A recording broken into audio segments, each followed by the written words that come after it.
আসসালামু আলাইকুম। আমি হ্যাপি কিচেন থেকে আপনাদের সবাইকে স্বাগতম। আজ আপনাদের সামনে নিয়ে আসছি নান রেসিপি।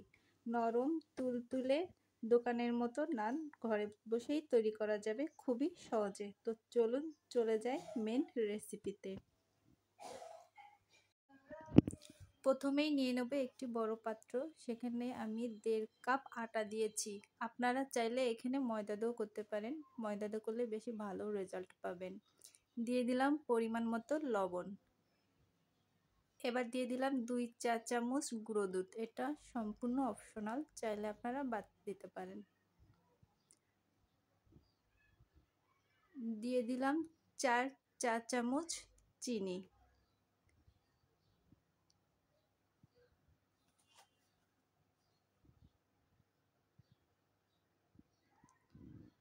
দিয়ে দেব ইস্ট, দিলাম 1 চা চামচ। এখানে আপনারা অবশ্যই ভালো মানের ইস্টটা ব্যবহার করার চেষ্টা করবেন আর পরিমাণটা সঠিক রাখবেন। ইস্ট বেশি হয়ে গেলে ডোটা ভালো ফুলবে, বাট নানটা খেতে ভালো লাগবে না।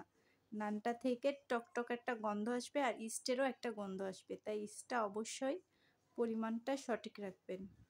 দিয়ে দেব সামান্য কিছু রান্নার সাদা তেল, এই 4 চা চামচ দিলেই এনাফ। এখন আমি ডোটা ভালো করে শুকনো অবস্থায় একটু মাখিয়ে নেব।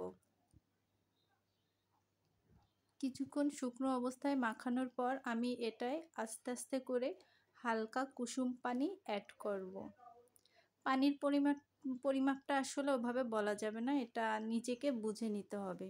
সব আটায় একরকম পানি শোষণ করে না, আপনারা যখন করবেন নিজে একটু বুঝে নেবেন।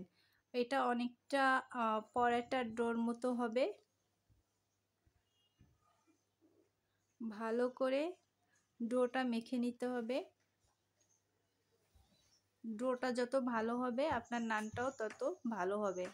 তারপর উপর থেকে নিচে বারবার নিয়ে সুন্দর করে উপর মসৃণ করে রেস্টে রেখে দিতে হবে। উপরে কিছুটা তেল দিতে হবে যাতে উপরটা ড্রাই না হয়ে যায়।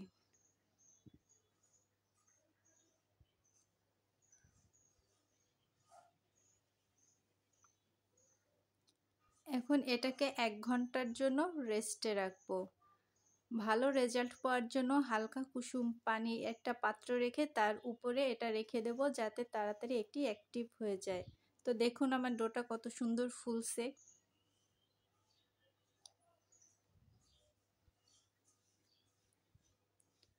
এখন এটাকে আবার ভালো করে মেখে নেব।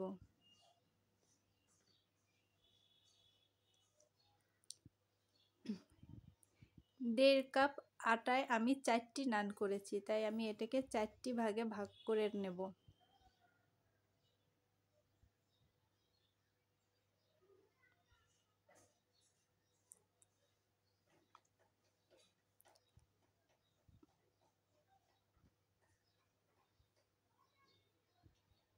চারটি ভাগকেই আমি আবার সুন্দর করে গোল করে দিয়েছি। এটাকে আমি আবার 15 মিনিটের মতো রেস্টে রাখবো। 15 মিনিট পর ফিরে আসলাম, দেখুন আবার ডোটি ফুলে গেছে। এবার প্রত্যেকটি ডোকে সুন্দর করে আবার একটু মেখে রুটি বেলে নেব।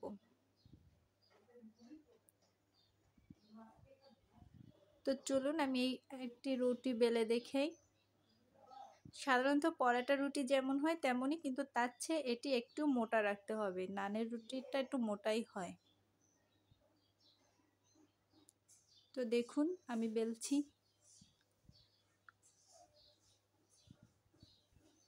খুবই সহজ আর সামান্য কিছু উপকরণ থাকলে যে কেউ ঘরে বানিয়ে নিতে পারবেন, দোকান থেকে আর আনা লাগবে না।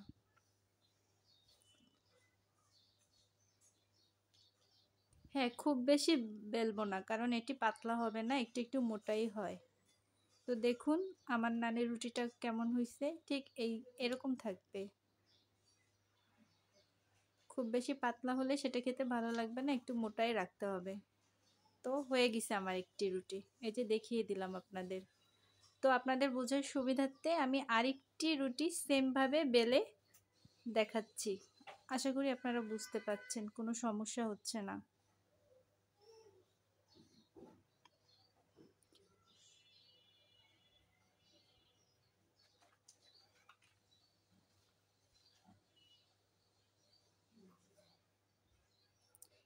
এবার চলুন ভাজি। আমি পাত্র নিয়েছি, চুলা জ্বালিয়ে দিয়েছি, চুলাটা গরম হয়ে গেছে। আমি এবার একটি রুটি দিয়ে দিলাম, এবার উল্টিয়ে দেব। এই কাজটি অবশ্যই একটু সময় নিয়ে করতে হবে, তা না হলে উপর থেকে পুড়ে যাবে আর ভিতরে কাঁচা থাকবে। ভালো করে এপিঠ ওপিঠ ঘুরিয়ে ঘুরিয়ে ভেজে নেব।